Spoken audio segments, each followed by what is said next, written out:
कालाअंब में और पांवटा साहिब में दो स्थानों के ऊपर सिरमौर जिला में धान खरीद का काम शुरू हुआ है।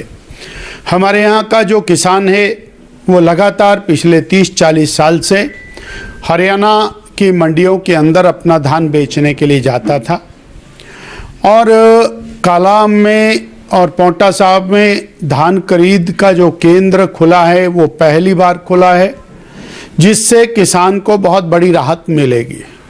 1960 रुपये का रेट एमएसपी निकाली गई है और हमारे केंद्र पर 1960 रुपये का ही दाम मिल रहा है। कल हमने धान खरीद केंद्र का दौरा किया था। कुछ समस्याएं किसानों को आ रही थी क्योंकि झरनों की कमी थी, समय अधिक लग रहा था और 3 झरने वहाँ पर काम कर रहे थे।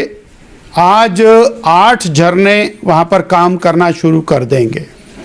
अनेक किसान ऐसे हैं जिनकी रजिस्ट्रेशन तो हुई है परंतु उनको टोकन इशू नहीं हुआ है। इस दृष्टि से पांवटा साहिब का जो हरिपुर का हमारा धान खरीद केंद्र है वहाँ पर भी झरनों को बढ़ाने का काम शुरू किया है।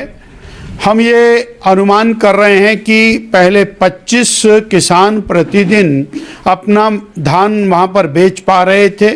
पिछले कल हाई लेवल मीटिंग करके 55 किसान प्रतिदिन के हिसाब से धान खरीद का कार्य शुरू हो जाएगा। इस प्रकार जिन लोगों के टोकन दिसंबर के महीने के हैं वो टोकन प्रीपोन होकर के नवंबर में आ जाएंगे और जिनकी रजिस्ट्रेशन हुई है उनको भी टोकन इशू हो जाएंगे।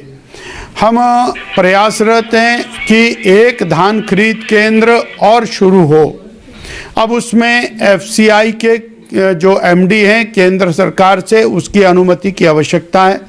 स्थान चयनित करके उसकी रिपोर्ट प्रेषित कर दी गई है। तो एक बार पहली बार का ये प्रयोग है, इसलिए कुछ कठिनाइयाँ जरूर हैं, फिर भी हमारा प्रयास है कि हमारे किसान को उसकी जो पैदाइश है उसका दाम पूरी तरह से मिले। उत्तर प्रदेश में 4 उपचुनाव चल रहे हैं। इस समय वोटिंग चल रही है।